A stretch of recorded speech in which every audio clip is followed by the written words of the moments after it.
रामायण का युद्ध चल रहा था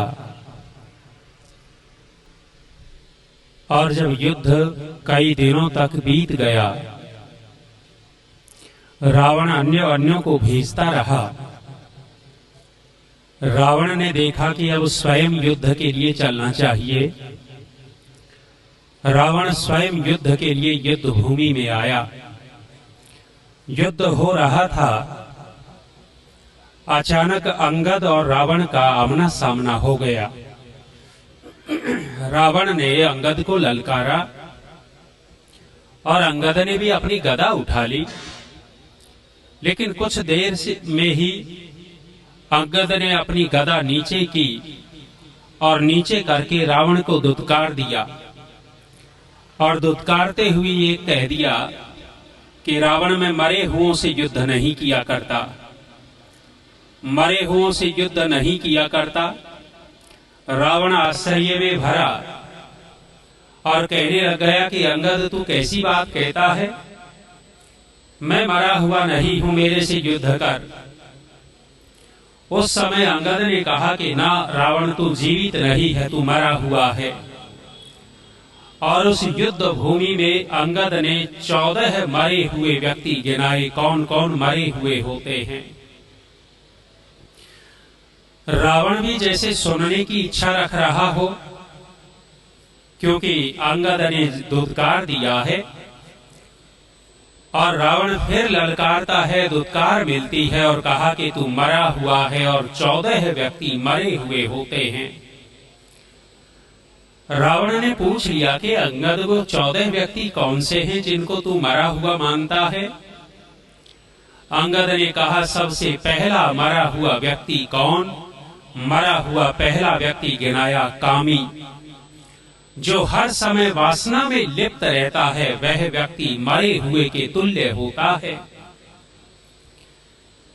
अंगद कहता है कि रावण तेरा तो खानदान ही कामियों का है, तेरा खानदान ही इस तरह की प्रवृत्ति का है, तुम अपने आप को जीवित मत कहो। अंगद कहने लग गया कि तुम्हारी बहन शूर्पणखा वासना में लिप्त होकर के राम और लक्ष्मण के पास गई थी, और जो वासना में लिप्त रहता है ऐसे व्यक्ति की दुर्गति तो निश्चित रूप से होती है। किसी का नाक काट लिया जाए, इससे बड़ी बेइज्जती और क्या होगी। और वो नाक काटने वाली घटना कोई सामान्य घटना नहीं है। नाक काट लिया गया इसका मतलब उसकी पूरी इज्जत खत्म कर दी गई। हमारे समाज में आज भी लोकोक्ति चलती है कि इन्होंने तो हमारी नाक कटवा दी। नाक कटवाने का तात्पर्य है इज्जत खत्म कर देना। अंगद कहता है कि रावण तुम्हारी बहन वासना से लिप्त होकर के गई थी, दुर्गति देख लो क्या हुई। और तुम भी रावण भेष बदल करके माता सीता को उठा करके ले आया, उसके रूप का चिंतन करके, रूप के विषय में सुन करके तू कामी व्यक्ति, और कामी व्यक्ति रावण मेरी दृष्टि में मरा हुआ होता है और तू मरा हुआ है, इसलिए तेरे से युद्ध नहीं करूंगा। सज्जनों माताओं विचार कीजिएगा, आज संसार इस विषय में अंधा होकर के चल रहा है। कितनी वासना वासना वासना, कहां तक पतन होगा। और जो लोग इस तरह के होते हैं उनकी दुर्गति बहुत हुआ करती है। इतिहास पढ़ करके देखिएगा, विराट नगर का सेनापति कीचक था। कीचक ने जब पहली बार सैरंधरी को देखा, द्रौपदी को देखा, तो कीचक वासना से लिप्त हो गया। वासना से लिप्त हुआ तो कीचक ने बड़े षड्यंत्र रचे थे द्रौपदी को पाने के लिए, सैरंधरी को पाने के लिए। जब पार ने बसाई तो द्रौपदी का हाथ ही पकड़ लिया था भरी सभा में विराट की। वो बेचारी बच बचा करके गई, भीम से शिकायत की थी और भीम ने पूरी योजना बता दी थी कि हम कीचक को सबक सिखाएंगे, उस कामी व्यक्ति को। और रात में उस योजना के अनुसार कीचक की इतनी पिटाई की थी भीम ने कि कीचक को लात घूंसों से बेहोश कर दिया उसकी गर्दन उसके शरीर के अंदर घुसेड़ दी, उसके हाथ उसके शरीर के अंदर घुसेड़ दिए और विराट नगर के चौराहे के ऊपर फेंक करके आ गया। एक मांस का लोथड़ा बन करके कीचक पड़ा हुआ था। उस समय कीचक का सामना करने के लिए केवल और केवल 3 ही व्यक्ति थे। चौथा व्यक्ति कीचक का सामना नहीं कर सकता था, इतना बलशाली व्यक्ति। एक दुर्योधन कीचक का सामना कर सकता था, दूसरा शल्य कीचक का सामना कर सकता था और तीसरा भीम था। इतना बलशाली व्यक्ति के संसार में केवल 3 ही उसके मुकाबले के हों और संसार में उसके मुकाबले का कोई नहीं। और इतना बलशाली व्यक्ति आज मांस का लोथड़ा बन करके विराट नगर के चौराहे के ऊपर पड़ा है। मक्खियां भिनक रही है। किसके कारण? व्यक्ति जब वासना से लिप्त होता है उसकी दुर्गति बहुत होती है। अंगद ने कहा कि रावण तू मरा हुआ है, तू कामी व्यक्ति, मैं तेरे से युद्ध नहीं कर सकता। अंगद जाने ही वाला था कि रावण ने रोका कि अरे 14 पूरे तो कर दे। दूसरा कौन सा है मरा हुआ व्यक्ति, किसको कहोगे? अंगद कहता है कि रावण दूसरा मरा हुआ व्यक्ति होता है कंजूस, कामी कंजूस। जो कंजूस व्यक्ति है वह भी मरे हुए के तुल्य है। गृहस्थी लोगों, धन कमाना चाहिए। जिन बाबाओं के पास आवश्यकता से अधिक धन हो जाए और जिन गृहस्थियों के पास धन न हो तो दोनों की दुर्गति होती है। ज्यादा पैसे वाला बाबा भी दुर्गति को प्राप्त होगा। क्यों? क्योंकि ऐसे बाबे लोग अय्यास हो जाते हैं। और जिन गृहस्थियों के पास धन नहीं होता उनकी धन की आवश्यकता होती है। उनको बिना धन के भी गृहस्थी नहीं चलती तो वहां भी दुर्गति होती दिखाई देती है। और महर्षि व्यास वेदों के मुंह से निकलवाते हैं कि जो लोग धन प्राप्त कर लेते हैं, जिनके पास धन बहुत है और धन अपार होने के बाद कंजूस हैं, वे कंजूस मरे हुए के तुल्य हैं। और वहां विदुर जी कहते हैं कि धनी होकर के जो दान नहीं करता और गरीब होकर के जो मेहनत नहीं करता, ये दोनों के दोनों धरती के ऊपर भार है।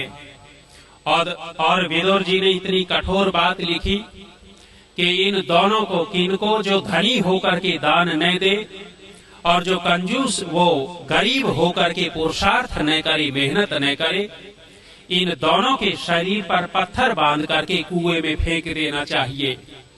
इतनी कठोर बात विदुर जी कहते हैं। कंजूस व्यक्ति की कहीं बड़ाई नहीं होती, कभी प्रशंसा नहीं होती। कंजूस व्यक्ति के लिए लोकोक्तियां कितनी बन गई?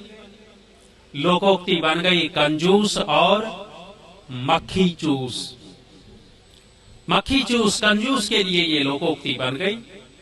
मक्खी यदि दूध में गिर गई है तो वो कंजूस व्यक्ति देखेगा कि इसके शरीर पर दूध लिपटा हुआ है, बेकार जाएगा, इसको भी चाट ही ले, और चाट ही देता है।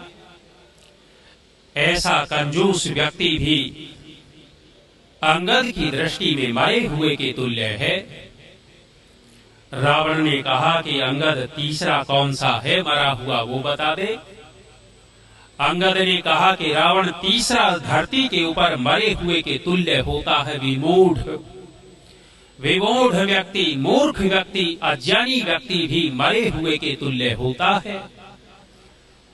और हे दुनिया के लोगों, ज्ञान की परंपरा यदि किसी मंच के ऊपर आपको मिलेगी, मूढ़ता को दूर करने की बात यदि किसी मंच पर मिलेगी, तो आपको केवल और केवल आर्य समाज का मंच मिलेगा। दूसरे मंचों पर ज्ञान की चर्चा नहीं होती। वहां तो मन घड़ंत झूठ के गोले छोड़े जाते हैं, गपौड़े मारते हैं कि कान से इतने पैदा हो गए, नाक से इतने पैदा हो गए, पैर से ये पैदा हो गया, वृक्ष से इतने पैदा हो गए। अरे कान से कभी कोई पैदा हो सकता है? कथा बाचने वाले वहां ज्ञान की चर्चा नहीं होती। ज्ञान की चर्चा है तो आर्य समाज के मंच से है। और सज्जनों माताओं, मूर्ख होकर के जीना, मूर्ख होकर के रहना, ये सबसे बड़े दुर्भाग्य की बात होती है। अंगद ने कहा, रावण तीसरा मरा हुआ व्यक्ति है, विमूढ़ मूर्ख व्यक्ति। और हमारे यहाँ आर्य समाज के अंदर मूर्खता को दूर किया जाता है, मूढ़ता को दूर किया जाता है, तर्क दे करके, विद्या की बात करके, ज्ञान की बात बता करके। एक और बात कह देता हूं, बड़ी बात, दुनिया के अंदर सबको ठगा जा सकता है, लेकिन आर्य समाजी को कोई नहीं ठग सकता। प्रमाण देता हूं। एक पंडित जी यजमान के घर आए, कर्मकांड करवाया। यजमान ने पंडित को यथा योग्य दक्षिणा दे दी, रुपए पैसे की। लेकिन पंडित जी ने यजमान की भैंस को देख लिया, जो बड़ी मोटी ताजी और 12 लीटर दूध देती थी। पंडित जी के मन में लालच आ गया कि यजमान भैंस दे दे तो बढ़िया हो जाए, तो अच्छा हो जाए। अब सीधा सीधा कहे कैसे कि पहले पैसे की दक्षिणा दे चुका है, अब कैसे कहे कि भैंस दे दे।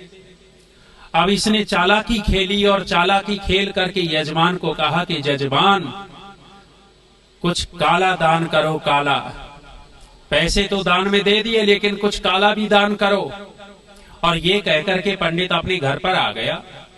यजमान ने अपनी पत्नी को कहा कि पंडित जी काला दान करने के लिए कहते हैं कि क्या दान करूं बताओ।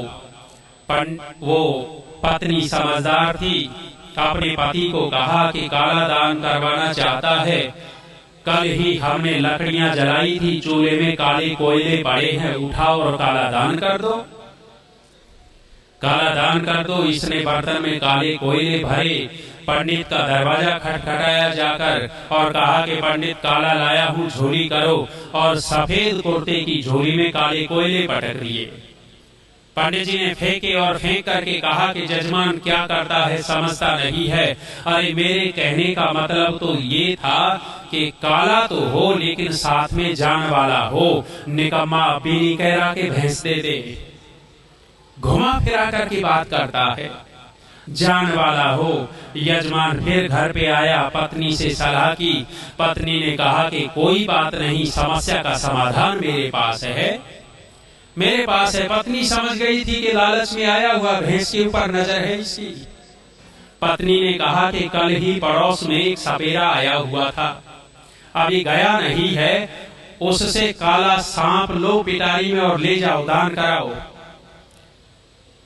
कहते हैं पंडित जी के पास गए, बुलाया, पिटारी खोली के देखो पंडित जी काला भी और जान वाला भी लो। पंडित 4 कदम पीछे हट गया डर करके। फिर कहता है कि जजमान भोला रह गया, समझता नहीं है। मेरे कहने का मतलब ये है कि काला हो, जान वाला हो, लेकिन साथ में दूध देने वाला हो। अब भी नहीं कहा कि भैंस दे दे। घर में आया, पत्नी से फिर पूछा। पत्नी ने कहा कि फिर समाधान करती हूँ। सर्दियों का मौसम था, वो जवार के कुछ पूले पड़े हुए थे, वहां काली कुतिया ब्याई हुई थी। काली कुतिया की ओर इशारा किया कि जाओ इसको ले जाओ, इसके बच्चे भी ले जाओ और दे आओ। गया पंडित के घर में, आंगन में कुतिया छोड़ दी, 4 पिल्ले छोड़ दिए और पंडित को कहा कि पंडित देख तेरी सभी की सभी शर्त पूरी कर दी है, काला है, जान वाला है और दूध वाला है। और पंडित केवल दूध वाला नहीं, 4-4 बच्चे वाला ले आया, अब तो स्वीकार करो। पंडित जी थोड़ी देर सोचने के बाद कहने लग गए कि भाई चलो जो दान वान है काले पीले का वो तो छोड़ता हूं, लेकिन एक बात बता, ये इतनी बढ़िया बढ़िया सलाह तेरे को देता कौन है? देता कौन है? जजमान ने कहा कि पंडित जी ऐसी ऐसी सलाह मेरी पत्नी देती है। और पंडित जी मेरी पत्नी आर्य समाजी है, आर्य समाजी। पंडित कहने लग गया कि भाई दुनिया में सबको ठगा जा सकता है, लेकिन आर्य समाजी को दुनिया में कोई नहीं ठग सकता। क्यों? क्योंकि आर्य समाज बुद्धि के ताले खोलता है, आर्य समाज बुद्धि की विमूढ़ता को दूर करता है। नहीं तो आए दिन कोई न कोई कितने ठग लोग घूमते हैं।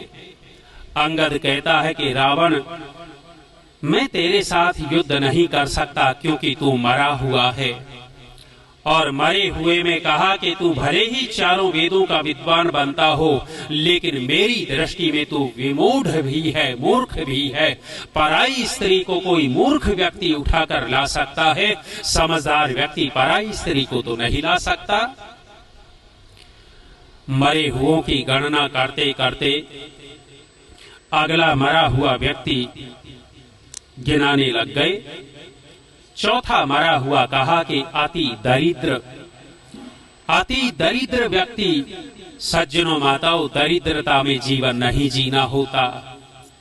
दरिद्रता अभिशाप है, और दरिद्रता में जो जीवन जी रहा है, पुरुषार्थ नहीं कर रहा, ऐसे लोगों को भी अंगद ने रावण को मरे हुए के तुल्य कहा है। आप विचार कीजिएगा, हमारे समाज के अंदर एक बहुत महत्वपूर्ण लोकोक्ति चली आई है। हमारे बड़े बूढ़े कोई मूर्ख नहीं थे, वो बड़े समझदार थे। उन्होंने एक लोकोक्ति बनाई, लालच बुरी बला है, लालच बुरी बला है। और आपके दिल्ली वाले केजरीवाल ने क्या दिया आपको? लालच दिया या नहीं दिया? लालच दिया। हमारे बड़े बूढ़े कह करके चले गए, लालच बुरी बला है, और ये तुम्हें लालच ही दे रहा है। और जो लालच दे रहा हो तो साथ साथ क्या आएगा? बुरी बला भी साथ साथ आएगी, उससे बच नहीं सकते। आज की सरकारें कहती हैं कि हम इतना अनाज देंगे गरीबों को, इतना तेल देंगे, इतना राशन देंगे, ये देंगे, वो देंगे। अरे तुम राशन क्यों देते हो? ये पहले से ही निठल्ले हैं, ये इन निठल्लों को और ज्यादा निठल्ला बना देना। वे दरिद्र हैं, गरीब हैं, उनकी गरीबी दूर करने का उपाय सोचना चाहिए। उनको और ज्यादा आलसी बना करके बैठा देना, ये कोई बुद्धिमत्ता नहीं है। अपने भाषणों में भले ही अपनी बड़ाई करते हों कि हम इतना अनाज दे रहे हैं, इतना राशन दे रहे हैं, और आप यदि गणना करोगे उस राशन की, अनाज की, लगभग 10% हिंदू उसको ले रहे होंगे, बाकी 90% मुसलमान उस सरकार के राशन पर पल रहा है। वे उस योजना का ज्यादा फायदा उठा रहे हैं। अति दरिद्रता में जीना ठीक नहीं होता।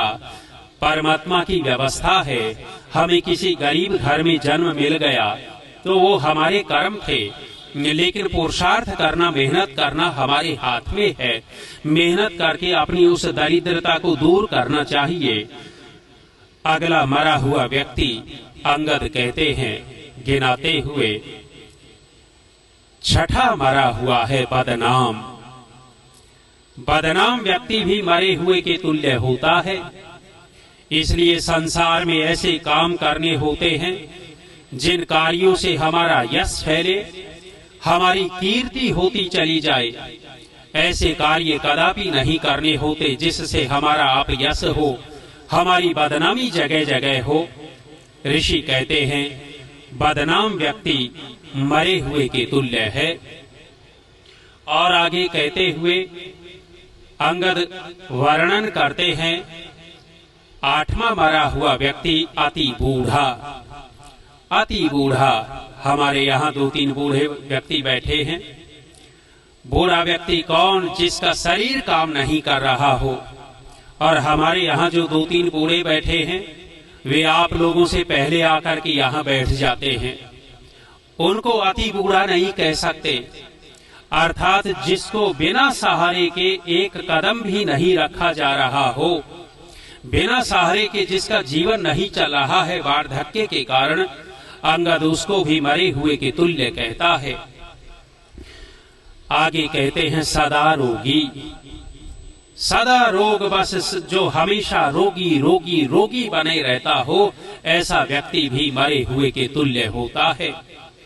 रोग की दृष्टि से हमारे आयुर्वेद में 4 प्रकार के रोग कहे हैं। पहला रोग कहा है ईषद साध्य, अर्थात जो सरलता से ठीक हो जाता है।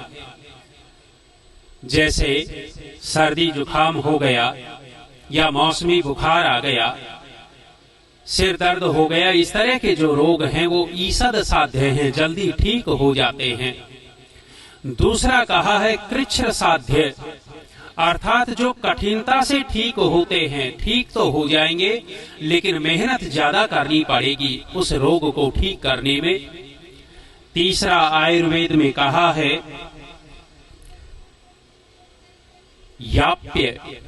याप्य का तात्पर्य है कि रोग शरीर में आ गया, उस शरीर में आए हुए रोग को नियंत्रण में रखा जा सकता है। पूरी तरह ठीक तो नहीं होता, लेकिन अपने खान पान से, अपनी दिनचर्या से, अपने आहार व्यवहार से उसको नियंत्रण में रखा जा सकता है। इसको आयुर्वेद में याप्य की संज्ञा दी है। जैसे श्वास का रोग हो जाता है किसी को, तो श्वास का रोग पूरी तरह तो मुश्किल से ठीक होता है, लेकिन फिर भी व्यक्ति बिल्कुल स्वस्थ की तरह जीवन बिता लेता है। कब?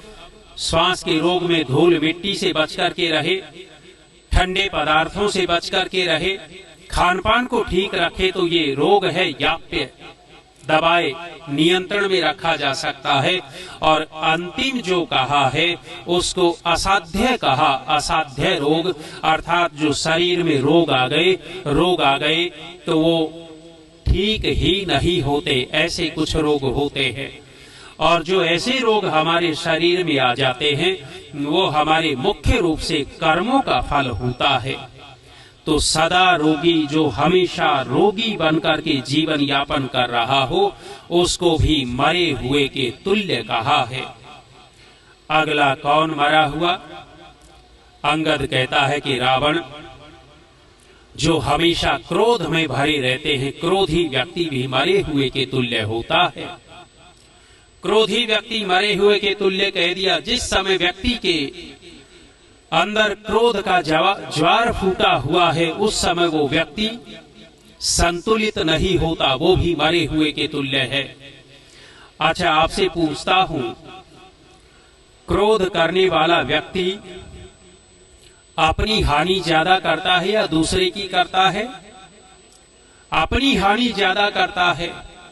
जब क्रोध आया हुआ हो, आप डॉक्टर को बुलाइएगा, डॉक्टर को बुला करके अपना बीपी नपवाइएगा, संतुलित मिलेगा या बिगड़ा हुआ मिलेगा?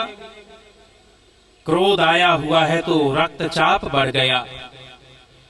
जब क्रोध की स्थिति है तो दिल की धड़कन सामान्य होती है या बढ़ जाती है? बढ़ जाती है। जब क्रोध की स्थिति होती है तो व्यक्ति का गला सूखने लगता है। जब क्रोध में व्यक्ति आया हुआ होता है तो कई बार कांपने भी लगता है, उसके हाथ पैर कांपने लग जाते हैं। जब व्यक्ति क्रोध में आया हुआ होता है तो उसके बुद्धि का संतुलन बिगड़ जाता है। जब व्यक्ति क्रोध करता है तो उसकी वाणी का संतुलन बिगड़ जाता है। और ये इतने सारे जो विकार हैं, ये दूसरे के अंदर हुए या हमारे स्वयं के अंदर हो रहे हैं? जब इतने सारे विकार हमारे अंदर हो रहे हैं एक क्रोध के कारण, तो हानि जिसके ऊपर क्रोध कर रहे हैं उसकी हो रही है या हमारी अपनी हानि हो रही है? विचार कीजिएगा।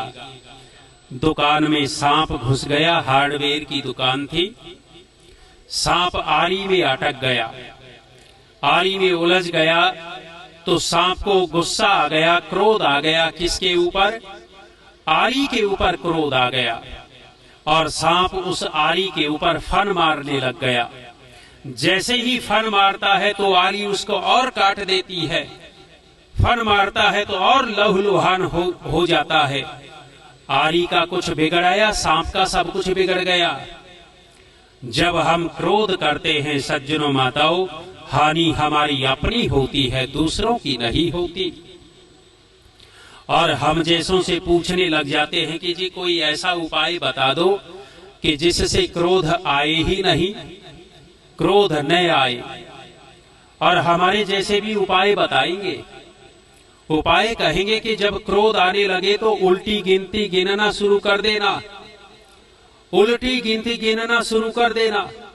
अरे भले आदमी क्रोध में सीधी गिनती याद नहीं आती, उल्टी कैसे गिन लेगा। और कई सारे लोग कहेंगे कि क्रोध आए तो मुंह में पानी भर लेना। अब इसने गुस्सा आया, मुंह में पानी भर लिया, पानी भर लिया तो पत्नी ने कोई और कठोर बात कह दी। अब तुम्हारा पानी मुंह में टिकेगा, या तो पिचकारी बन करके बाहर निकलेगा, या गटकर करके दो चार और फिर बोलेगा। ये उपाय नहीं हो सकते क्रोध को नियंत्रण में करने के। उपाय क्रोध को नियंत्रण में करने का सबसे प्रबल ये है कि हम जिस चीज में हानि देखते हैं, जिस चीज में दुख देखने लग जाते हैं, हम उस चीज को करना छोड़ देते हैं, उससे बचने लगते हैं। जिस दिन हमें अपने क्रोध में हानि दिखेगी, जिस दिन हमें अपने क्रोध में दुख दिखाई देने लगेगा, उस दिन हम क्रोध करना छोड़ देंगे। अंगद ने कहा कि रावण, क्रोधी व्यक्ति भी मरे हुए के तुल्य है। और बहुत सारे महापुरुष ऐसे होते हैं, छोटी छोटी बातों पर चिड़चिड़ापन, छोटी छोटी बातों पर क्रोध, गुस्सा करने लग जाएंगे। हमारे एक आचार्य हुए, आचार्य अर्जुन देव वर्णी, गुड़गांव में रहते थे, स्वामी सत्यपति जी के शिष्य थे। एक बार एक कार्यक्रम में हम साथ थे तो उन्होंने अपना अनुभव सुनाया। एक बरेली के बहुत बड़े विद्वान थे जिन्होंने पुस्तकें अनेक सारी लिखी। पुस्तक का नाम इसलिए नहीं ले रहा, न उस विद्वान का नाम पकड़ जाओगे, नाम मुझे लेना नहीं उनका। आचार्य अर्जुन देव वर्णी कहने लग गए कि राजस्थान के 12 शहर में कोटा 12 का आर्य समाज का उत्सव चल रहा था। वो बरेली के विद्वान भी बुलाए हुए थे और आचार्य अर्जुन देव जी भी। व्याख्यान हो रहा था। एक दिन किसी सद्गृहस्थ ने उनको भोजन पर आमंत्रित किया। भोजन पर आमंत्रित किया तो दोनों बैठ गए। घर वालों ने बड़ी श्रद्धा से भोजन बनाया था। वो जहां गृहिणियां थी उन्होंने बहुत अच्छा भोजन बनाया। भोजन सामने आ गया। जब भोजन सामने आया तो भोजन खाने लग गए। आचार्य अर्जुन देव वर्णी कहने लग गए कि मैं तो खाता रहा, लेकिन जो दूसरे विद्वान थे उन्होंने एक कौर खाया और भोजन वापस छोड़ दिया और गुस्से में इतना भर गए, क्रोध में आकर के दाल की कटोरी फेंक करके मारी।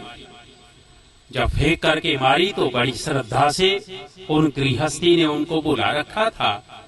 अरे अचानक हुआ क्या? आचार्य जी ने फेंक क्यों दिया? क्रोध में आकर के फेंक दिया। सारा परिवार इकट्ठा हुआ, हाथ जोड़कर पूछा कि आचार्य जी क्या हुआ, ऐसा क्यों किया आपने?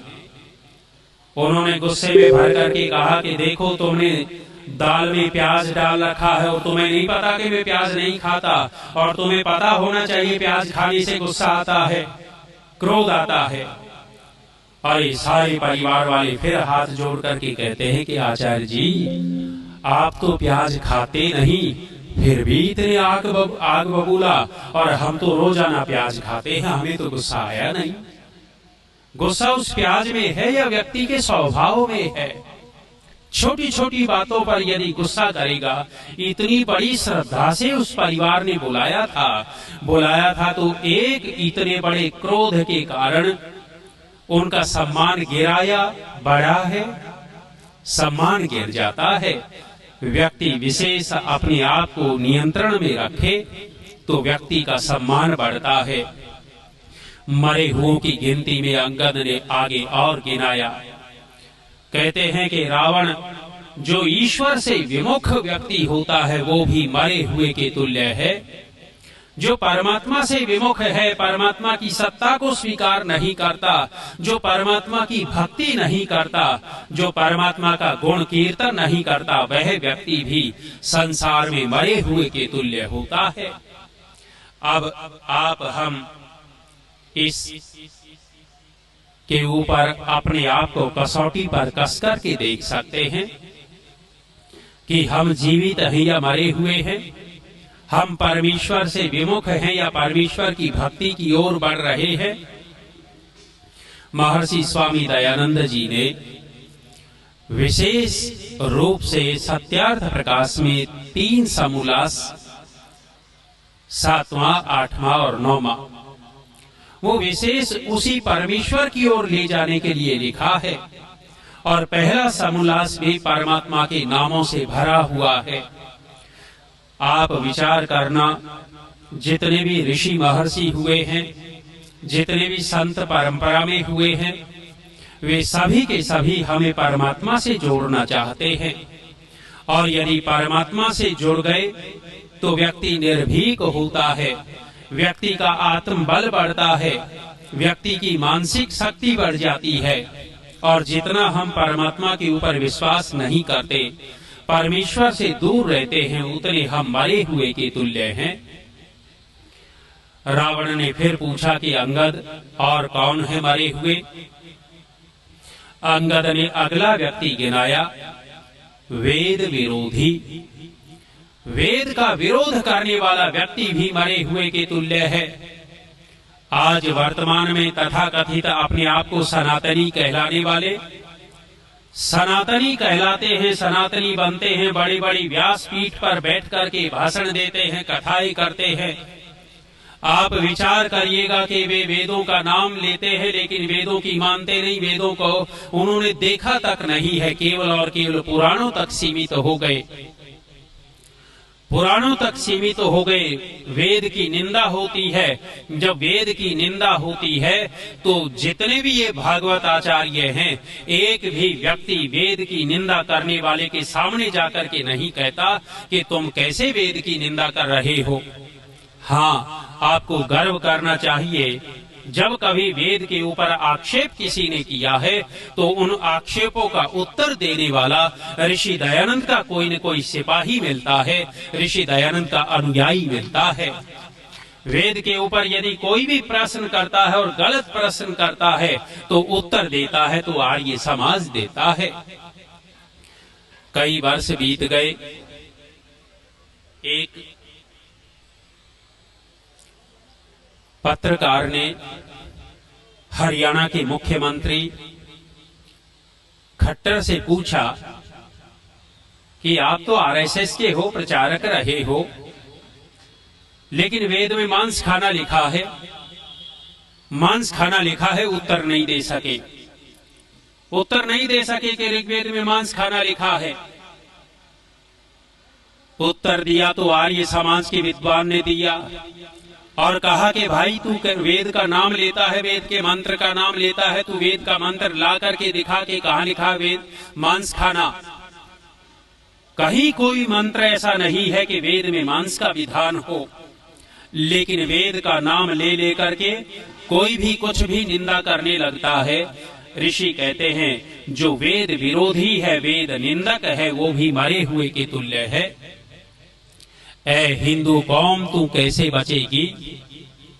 अपना यदि बचाव करना है तो उपाय भी करना पड़ेगा। केवल और केवल योगी और मोदी के भरोसे होकर के बैठे रहे, इन दोनों के भरोसे बैठे रहे तो बच नहीं पाओगे। ये तो अपना पुरुषार्थ कर रहे हैं। जब तक ये हैं तब तक थोड़े से सुरक्षित मानते होंगे आप, लेकिन यदि दुर्भाग्यवशात सत्ता बदल गई और उन्हीं दुष्ट लोगों की सत्ता आ गई, तब तुम्हारी हालत क्या होगी? आप विचार कीजिएगा। मैं प्रायः इस प्रसंग में बोल दिया करता हूँ, मुसलमानों के आप 1 लाख बच्चों को इकट्ठा करना और इन बच्चों को इकट्ठा करना 5 साल से लेकर के 12 साल तक के 1 लाख बच्चों को इकट्ठा करिएगा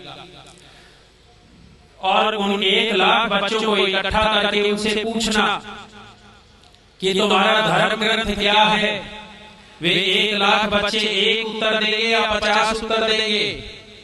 वे सारे के सारे मुसलमान बच्चे एक ही उत्तर देंगे कि हमारा धर्म ग्रंथ कुरान है। 2, 3, 10, 20, 50 उत्तर उनके नहीं होंगे।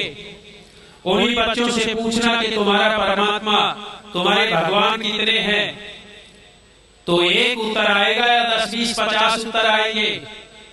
तब भी एक ही उत्तर आएगा।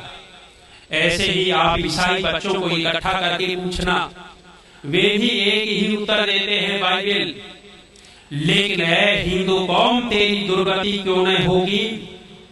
यहाँ बच्चों को नहीं, 5 साल के बच्चे से लेकर के 80 साल के बूढ़ों तक इकट्ठा करके यही प्रश्न पूछना, तुम्हारा धर्म ग्रंथ क्या है? तो हिंदुओं का एक उत्तर आता है या 50 उत्तर आते हैं? वहां कोई गीता बोलता है, कोई भागवत पुराण बोलता है, कोई हनुमान चालीसा बोलता है, कोई दुर्गा चालीसा बोलता है। अरे जो कौम एक पर टिकी नहीं हुआ करती, जो कौम एक पर नहीं टिकती, उसकी दुर्गति तो होती ही होती है। ऐ हिंदू कौम, यदि तुझे अपने धर्म ग्रंथ की पहचान करनी है तो दुनिया का, केवल हिंदुओं का नहीं, दुनिया का कोई धर्म ग्रंथ हो सकता है तो केवल और केवल वेद ही दुनिया का धर्म ग्रंथ हो सकता है। आप वेद को पढ़ करके देखिएगा। कुरान वाले कहते हैं कि मोहम्मद पर विश्वास लाओ, कुरान पर विश्वास लाओ, और वे कहते हैं कि जो कुरान और मोहम्मद पर विश्वास नहीं लाता वो काफिर है, उसको मारो, काटो, पीटो। दूसरों का भी इसी तरह का हो सकता है, लेकिन वेद कहता है मनुर्भव संगच्छध्वम संवदध्वम। वेद कहता है कि तुम मनुष्य बनो और एक साथ संगठित होकर के, मिलकर के एक दूसरे की उन्नति करो। आज हमारे समाज में हमें तोड़ने के लिए, बांटने के लिए बहुत बड़े षड्यंत्र चल रहे हैं। भारत के समाज को तोड़ने के लिए, काटने के लिए बड़े बड़े षड्यंत्र चल रहे हैं। पंजाब को अलग करने की अलग मांग उठाता है कोई। वे कौन हैं? वे देश के हितैषी लोग नहीं हैं, हमसे दूर करना चाहते हैं। आप विचार कीजिएगा, गुरु गोविंद साहिब हुए, और गुरु गोविंद जी ने जो सेना तैयार की थी वो किसके लिए की थी? वो अपने लिए नहीं की थी, सनातन की रक्षा करने के लिए गुरु गोविंद साहब ने वो उस सेना का गठन किया था। वो सैनिक तैयार किए थे हिंदुओं की रक्षा के लिए, इस राष्ट्र की रक्षा के लिए। उन्होंने अपने 4 लाल इस देश के ऊपर वार दिए थे, धर्म के ऊपर वार दिए थे। किस लिए? अपने लिए नहीं, सनातन की रक्षा के लिए, राष्ट्र की रक्षा के लिए, धर्म की रक्षा के लिए किया था। लेकिन आज वर्तमान में आश्चर्य की बात है, आश्चर्य की बात यह है कि हमारे सिख भाइयों को हिंदू अच्छे नहीं लगते। जो गुरुओं के लालों को काटने वाले थे, उन काटने वालों को ये गले लगाने लग गए, वे इनको अच्छे लगते हैं। ये कौम, गुरु गोविंद साहब ने एक बात कही थी कि ये जो कौम है, ये कौम इतनी कस्में खाए, कितनी कस्में। वो कहते हैं कि हाथ को तेल में भिगा लो और भिगा करके सरसों अथवा तिल के बोरे के अंदर हाथ को डालो, और उसके ऊपर जितनी सरसों चिपक जाए या तिल चिपक जाए, इतनी कस्में भी ये कौम खाती हो, तब भी इनका कभी विश्वास नहीं करना चाहिए। और आज ये लोग उन्हीं को गले लगाते हैं। भारतीय समाज को तोड़ने के बड़े बड़े षड्यंत्र चल रहे हैं, इसलिए षड्यंत्रों में न फंसिएगा। जो हमारा मौलिक है, मूल है वेद, उस वेद के खूंटे से बंद करके रखिएगा। वेद विरोधी व्यक्ति को भी मरे हुए के तुल्य कहा है। आगे 11वां व्यक्ति मरा हुआ गिनाया अंगद ने। अंगद कहता है रावण 11वां व्यक्ति मरे हुए के तुल्य है, संत विरोधी।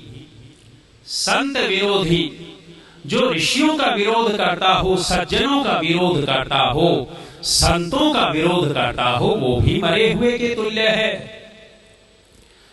संत की परिभाषा समझिएगा। संत वह है जो सत्य को जानता है, संत वह है जो सत्य का प्रचार करता है, संत वह है जो परोपकार में लगा हुआ है, ये नहीं सुबह सुबह पैंट शर्ट उतारा, माथे के ऊपर तिलक लगाया लाल रंग से और लाल कपड़े पहन लिए। कौन पहनते हैं ये? मुसलमानों के बहुत सारे लड़के यही काम कर रहे हैं। आपके घरों में जाएंगे, घरों में जाकर के भिक्षा मांगेंगे और दो चार ऐसी बात कहेंगे कि भोली भाली माताएं बिल्कुल बहक जाती हैं। मैं भी यहां बैठ करके कह दूं ना कि देखो, मैं हाथ की लकीर देख करके बता सकता हूं कि इसका कैसा भाग्य है, तो थोड़ी देर के बाद मुझे ही घेर करके बैठ जाएंगी कि आचार्य जी गुरुकुल में तो 2-4 घंटे बाद में चले जाना, पहले यही काम कर जाओ। मानसिक कमजोरी इन हाथ की लकीरों पर है क्या? लेकिन आदमी कमजोरी रखता है। वे जो मुसलमान होकर के लाल कपड़े पहनते हैं, आपके घरों में जाकर के रेकी करते हैं और उनको संत मान करके आप दक्षिणा देते हो। इसमें गंगा के किनारे महर्षि दयानंद जी ठहरे हुए थे। अपने स्वभाव के अनुसार सत्य का प्रचार करते थे, गलत बात को खंडित करते थे। वहां का रावकरण रंगाचार्य का शिष्य था, वृंदावन का रंगाचार्य उनका शिष्य था। एक दिन स्वामी दयानंद जी के पास जाकर के कहने लग गया कि महाराज, ये अनर्गल बातें करना छोड़ो, आप ये मत करो। एक राजा क्षत्रिय को सन्यासी का आदर करना चाहिए था, लेकिन रावकरण स्वामी दयानंद जी का अपमान करने पर उतारू हो गया, बड़ा करके चला गया। ऋषि दयानंद जी उसी तरह सत्य का प्रचार करते रहे। एक दिन फिर आया, फिर आकर के अनर्गल बातें की और तलवार ही स्वामी दयानंद जी के ऊपर उठा ली। मारने के लिए तलवार निकाल ली। स्वामी दयानंद जी ब्रह्मचारी, अपना एक हाथ, जिस हाथ में तलवार लिए हुए था रावकर्ण, उस हाथ से उसका हाथ पकड़ा और ऐसा पकड़ा कि रावकर्ण की घिघी बंध गई। तलवार को पटक करके 2 टुकड़े कर दिए और स्वामी दयानंद जी ने कहा कि कर्ण, यदि तुझे युद्ध ही करना है तो राजस्थान के राजाओं से जा भिड़, पता लग जाएगा तेरी तलवार में कितना दम है। और यदि शास्त्रार्थ करना चाहता है तो अपने रंगाचार्य को ले आ, मैं तेरे गुरु रंगाचार्य से शास्त्रार्थ करूंगा, पता लग जाएगा कि इसमें कितना दम है। रावकर्ण वहां से चला गया और संत का विरोध करने का परिणाम क्या निकला? रावकर्ण कुछ वर्षों के बाद जो हाथ पकड़ा था उसी साइड का आधा हिस्सा रावकर्ण का लकवाग्रस्त हो गया। लकवा लग गया था भयंकर रूप से रावकर्ण को और बुद्धि से विक्षिप्त हो गया था, पागलों जैसी चेष्टाएं करता था। संत का विरोध करने से परिणाम बड़े भयंकर निकलते हैं। इसलिए यथार्थ में जो संत हैं, धार्मिक लोग हैं, उनका विरोध नहीं करना चाहिए। ये मरे हुए के तुल्य कहलाता है संत विरोधी। 12वां व्यक्ति कौन है जो मरे हुए के तुल्य है? अंगद कहते हैं कि रावण तनु पोषक, देह पोषक, केवल और केवल शरीर तक जो सीमित है, शरीर को श्रृंगार करने में, सजाने संवारने में, खिलाने पिलाने में केवल और केवल शरीर तक सीमित है। अंगद कहता है रावण वो भी मरे हुए के तुल्य है। आज संसार के अंदर शरीर तक अधिक सीमित हम हो गए। आत्मा, बुद्धि और मन का विश्लेषण नहीं होता, केवल शरीर तक। अगला 13वां व्यक्ति कौन गिनाया मरे हुए के तुल्य? अंगद कहता है रावण जो निंदक है वो भी मरे हुए के तुल्य है। जो चुगलखोर है, निंदा करता घूमता है, हर समय दूसरों की निंदा निंदा निंदा, ऐसा व्यक्ति भी मरे हुए के तुल्य हो जाता है। माताओं बहनों, सावधान रहना। बहुत सारी महिलाएं, बहुत सारे पुरुष ऐसे होते हैं जो निंदा करते घूमते हैं दूसरों की, अपना तो उजाड़े हुए होते हैं, दूसरे का भी उजाड़ने के लिए वो इस तरह की योजनाएं बना करके घूमते रहते हैं। गृहस्थ में 15 साल हो गए थे, संतान पैदा नहीं हुई, और 15 साल के बाद लड़का पैदा हो गया। अब लड़का पैदा हो गया तो घर में बड़ी खुशियां मनाई जा रही थी, बड़े प्रसन्न, गाजे बाजे। 20 दिन बीत गए, लड़के की मां बड़ी खुश थी, जिसको पुत्र रत्न पैदा हुआ। इसकी सहेली मिलने के लिए आ गई। जब सहेली मिलने आई तो लड़का होने की बधाइयां इसको दी, और बधाइयां देने के बाद बातचीत की। बातचीत करने के बाद आ गई चुगली के ऊपर। बहना, सास से बच करके रहना। इसने कहा कि बहन, मेरी सास तो बहुत अच्छी है। माथे में हाथ मार करके कहती है, तू नहीं जानती, सबकी सास एक जैसी हुआ करती है, मेरा जीना तो दूभर कर रखा है। चुगली शुरू हो गई, निंदा शुरू हो गई, 50 बातें डाल दी दिमाग में। लेकिन ठीक थी महिला, असर नहीं हुआ। देखा कि असर नहीं हो रहा तो अब कुछ न कुछ तो छोड़ करके जाएगी नकारात्मक। ऐसी महिलाओं से बच करके रहना जो नकारात्मकता फैलाती रहती हैं जा जा करके, और पुरुषों से भी बच करके रहना जो नकारात्मकता फैलाते हैं। बहुत सारी जब निंदा चुगली कर चुकी, लगा कि कोई असर नहीं हुआ, जाते जाते कह बैठी कि बहन, तेरे को लड़का हुआ है, तूने बेटा पैदा कर दिया, तेरे पति ने तेरे को गिफ्ट क्या दिया? गिफ्ट क्या दिया? इसने कहा कि अरे बेटा दे दिया, इससे बड़ा गिफ्ट क्या होगा? मुंह फुला करके कहती, अरे तू तो रह गई भोली की भोली। जब मुझे लड़का हुआ था तो मेरे पति ने 1.5 लाख रुपए का हार बनवा करके दिया था, और तेरे को कुछ भी नहीं दिया। घुसेड़ गई नकारात्मकता, ये तो चली गई। जब शाम को पति देव आए, हारे थके, जब आते थे तो पत्नी का खिला हुआ चेहरा देख करके इसकी थकान उतर जाती थी। आज जब पत्नी के पास गए तो मुंह फुला करके बैठी है, सारी खुशियां चली गई। इतनी खुश थी, प्रसन्न थी, रोजाना खिला हुआ चेहरा देखते थे, आज चेहरा मुरझाया हुआ है। किसने मुरझा दिया? पति ने, बेटे ने, सास ने, घर वालों ने, किसी चुगलखोर ने। चेहरा मुरझा दिया बेचारी का, और रो करके कहती है, इतने दिन हो गए तूने मुझे गिफ्ट नहीं दिलवाया। अरे गिफ्ट में क्या रखा है? पति स्वस्थ है, इससे बड़ा गिफ्ट क्या होगा? तुम्हारे घर में स्वर्ग जैसा वातावरण है, सब सुखी हैं, इससे बड़ा गिफ्ट और क्या होगा? वो थोड़ा सा सोने चांदी का कुछ ला करके भी दे दिया तो क्या बनना है? बच करके रहना चुगलखोरों से। अंगद कहता है कि चुगलखोर भी मरे हुए के तुल्य है, और अंतिम 14वां व्यक्ति मरे हुए के तुल्य अंगद गिनाते हैं। कहते हैं अघ खानी। अघ खानी का तात्पर्य है जो पाप खा रहा है, अर्थात हर समय जिसकी प्रवृत्ति पाप में है, ऐसा पापी व्यक्ति भी मरे हुए के तुल्य होता है।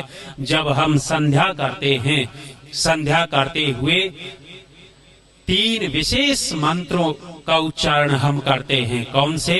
जिसका नाम ही ऋषि ने अघमर्षण मंत्र रखा है।